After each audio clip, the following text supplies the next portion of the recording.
Okay, Harvey Rice, thank you so much for being with us. You're welcome, Larry. Thank you for having me.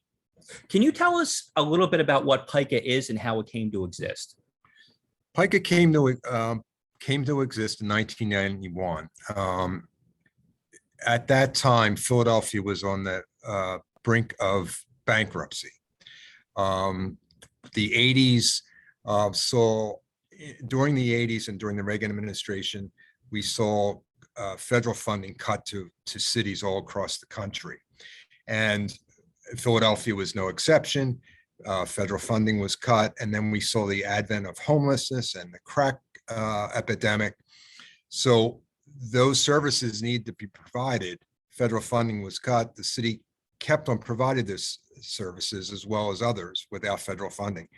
And so by the late 1980s, Philadelphia was in a serious financial situation.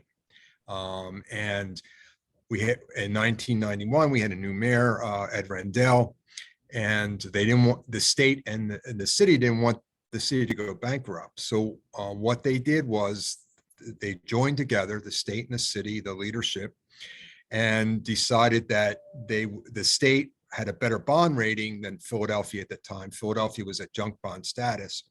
And so that the state would issue bonds and float money to get the city out of this deficit.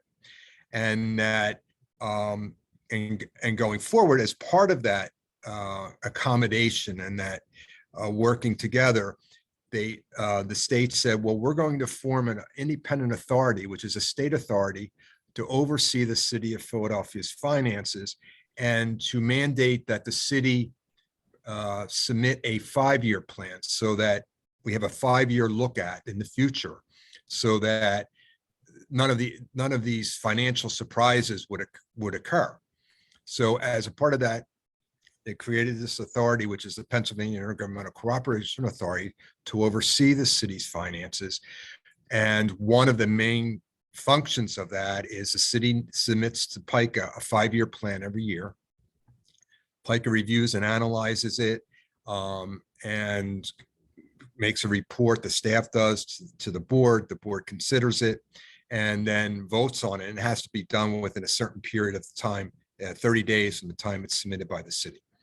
So that is the main function of PICA, as well as the issuing of the bonds and paying off those bonds over the 30-year life of PICA. So we're almost there. Next June would be all the bonds will be paid, all the current bonds will be paid off. And then PICA, under the old legislation act, would be going into, would be sunsetting at that time. So subsequently, the city and thought, well, PICA is a very good thing for us and for various reasons. And we would like to see it extended. So working with the legislature, they worked with the legislature and had a bill passed unanimously, bipartisan, in both the House and the Senate, which the governor just signed last week, extending us till at least 2047. And what are some of those reasons why it makes sense to keep PICA in place for the foreseeable future? Well, during let me step back a little bit. During our tenure, not only was PICA looking at 5-year plans every year and working with the city to make sure that their assumptions are reasonable and appropriate, because they have to project revenue collections 5 years out, as well as project what the obligations, the cost for city services will be 5 years out and each year. So, but in addition to that, PICA has, on a monthly basis, has issued revenue reports to keep the public informed so that we don't wait every year to see how the city's doing revenue-wise. We issue revenue reports. Last 2 years since the pandemic, we've been issuing obligations reports, the cost of city services, to make sure that they're working within their budget. And we mandated, and that they aren't mandated by the statute, but it was just something that PICA decided to do to bring transparency into the budget process and the 5-year plan process over the course of the year. Also in the statute, the city's every quarter is to provide revenue information as well as performance of city departments and metrics, as well as expenses of city government. And we issue those quarterly reports also. And last 3 years, we've been issuing quarterly and annually overtime reports because the Pennsylvania Intergovernmental Cooperation Authority, we were seeing that overtime was just increasing every year for the last 10, 11 years. And while the size of city government was shrinking, the personnel was shrinking. So in doing this, we've tried to have the city do a better job of looking and working with departments on their overtime allocations and their need and justification for overtime. And so we can keep those costs down, because keeping those costs down frees up money for other city services, and especially with what's occurring in the city now with gun violence, that money could be better spent into gun violence programs or police programs than in other programs where maybe overtime isn't really necessary. So we do that also during the year, and also we do studies on our own for the city. We work with the city though, because we have the finances to assist the city in certain problems or concerns that they have. We about 5 years ago issued a comprehensive pension report on the pension system. And PICA is very pleased to say that the city enacted a lot of the reforms that we recommended in that pension plan and that pension report. We've pushed the city to do performance-based budgeting, which is budgeting where you just don't allocate a specific amount to a department. They have to come in and prove to budget what they need it for. And then you look at and you weigh that, you compare that to the year prior or the 2 years prior to see, well, you received those funds for this and you're supposed to have this metric or this outcome. Have you reached that? If not, then maybe we're not spending the money in the right area of this department. So now all city departments, except for a few independent agencies, are on performance-based budgeting. So that was through PICA's advocacy. Also, we've the Budget Stabilization Reserve Fund, which is the rainy day fund, was a PICA recommendation. And now the city has it. They've had it since 2011. And right before the pandemic hit, they had money in the BSR. And then they had to use that right when the pandemic hit, that following fiscal year. So it was just another recommendation of ours, as well as we asked them, because healthcare costs are going up and everywhere, and in personal healthcare costs as well as businesses costs for their employees. So we recommended the city years back to look at their healthcare plans for their workers and make any modifications they could to bring down those costs, which they did. So Pike has been along the way, has been working, we look at our role as, and in our name is cooperation. So we like to work with the city and say, this is what we believe are the concerns that you have or the problems that are arising that we need to curtail some cost. And we work with them. And I think that is a better way of interaction, because I think more things have gotten done on a positive way by the city in helping bring costs down, make it more effective and efficient, thus better efficiencies for the taxpayers. Okay. One of the things that I'm interested in, our show's interested in, our listeners are interested in, is the actual process. So, the city budget has to be completed by June 30th, so it can go into effect July 1st. This year, I think it was passed on the 23rd of June. When that happens, do you automatically get the budget and you have like a week to review it and make your recommendation? How does that kind of work?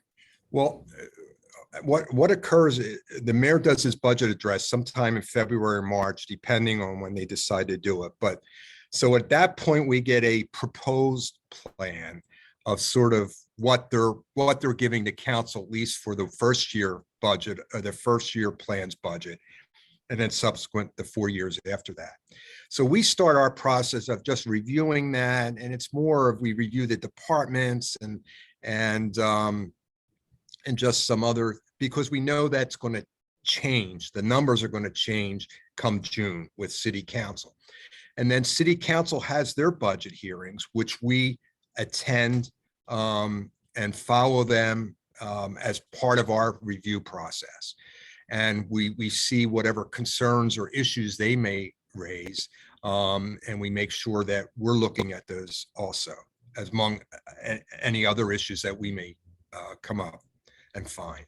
And then after city council's done, we're at that point, we're still looking and at all departments' budgets. And then we decide to bring in about 15 departments for meetings with us.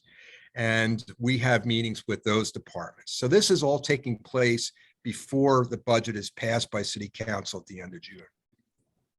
Once that budget's passed, then the city can decide of when to submit the plan. They might have to adjust it after whatever changes city council makes to that first year's budget. And that might not only affect the first year, but subsequent years of the plan. So they have to make adjustments to the plan. So they could send it over in 2 or 3 days, or it could be a week. This year was almost a week after city council. I think it was 6 days. I think we got it the Wednesday after. So once we receive that, the clock starts ticking for us. We have 30 days to review and analyze, write a report, send it to the board, give them enough time and opportunity to go through that so they can make a educated decision when they come to the board meeting 30 days later. And they must consider it within those 30 days. If they don't consider it within the 30 days, then under the statute, it's deemed approved. So that I don't think it's ever happened in the 30 years of plans. This will be our 31st. And so then we submit to the board a report. We try to get it to them a week to 5 days ahead of time, because it's a very lengthy report. We hire an outside economist who helps us with the revenue projections.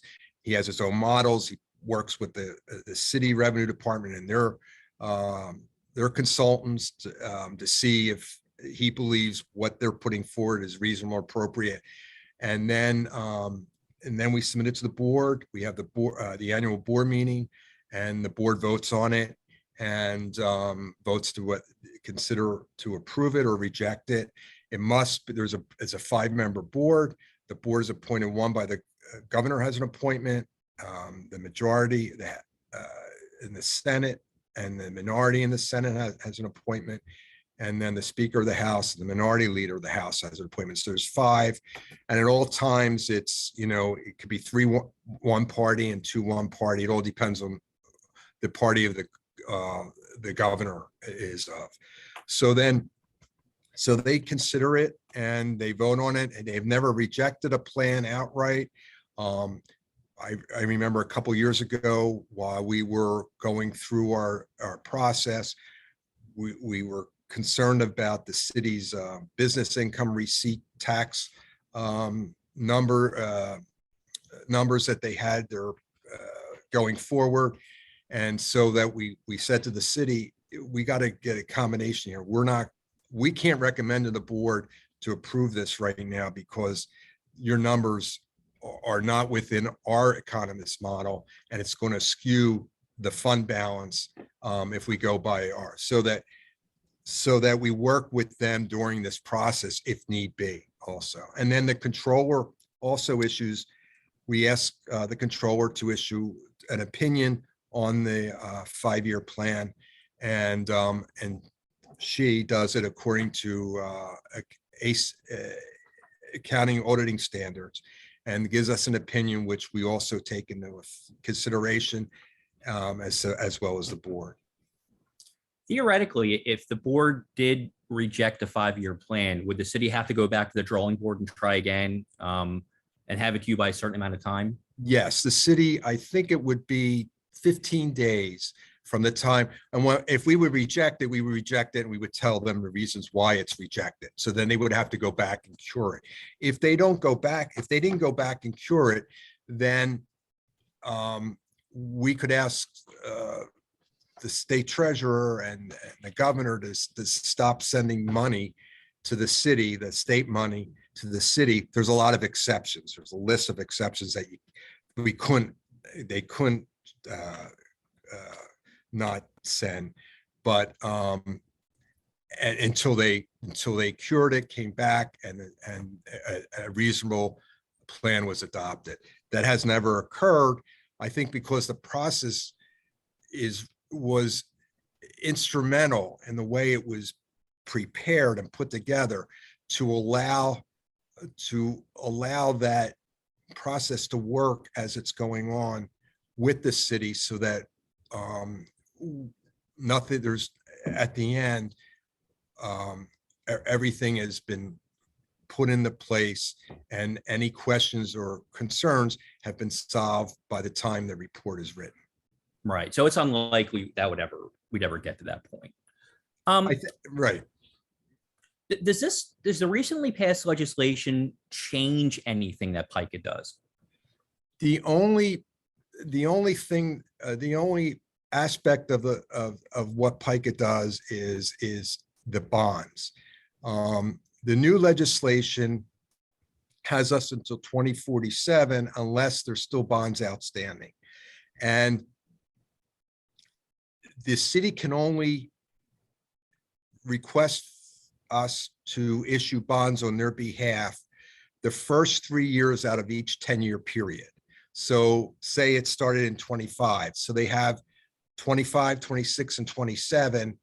They could request, and we could issue bonds. Then the next 7 years of that 10-year frame, no bonds could be issued. And then the next 10 years will start that cycle all over again. So that has been the only major change in the legislation. Everything else stays the same. The board stays the same. The appointment, the makeup of the board, the collection of the revenue. Right now, the revenue, we get 1.5% of the city wage tax, and that funds, we pay off the debt of the bonds, and some money funds our operations, then the rest goes over to the city. That'll all stay the same. If there's no bonds, then we'll only take off what our expenses are, and then the rest goes back to the city. So if the city wanted to take out more bonds, which, the state still has a better bond rating than the city. Right. So Our bond rating, and our bond rating's better than the city's. Yeah. So it would be, they'd save money in the long run if they did that.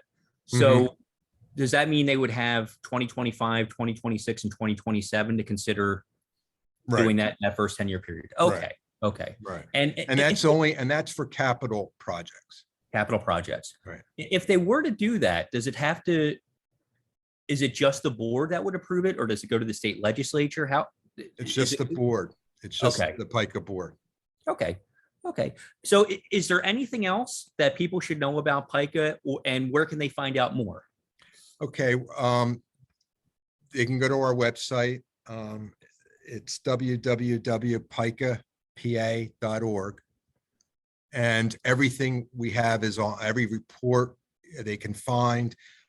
There's and we keep it up to date. You go on our first page, you'll see the most up-to-date reports and events that are happening.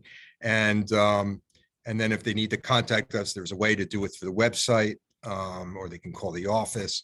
And I would just say that for the 30 years, PICA has been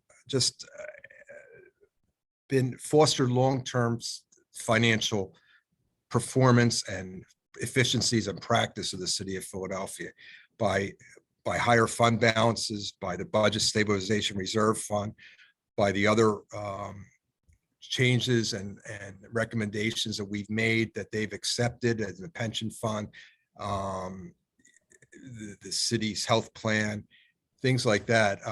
PICA has been here to assist the city into making government more effective and efficient, which then benefits the taxpayers of Philadelphia. That's right. And anybody who's interested in transparency and this type of financial long-term planning should be really excited about this, and should definitely be looking at the reports and all the information you put out. Harvey Rice, thank you so much for being with us. Thank you, Larry, for having me today.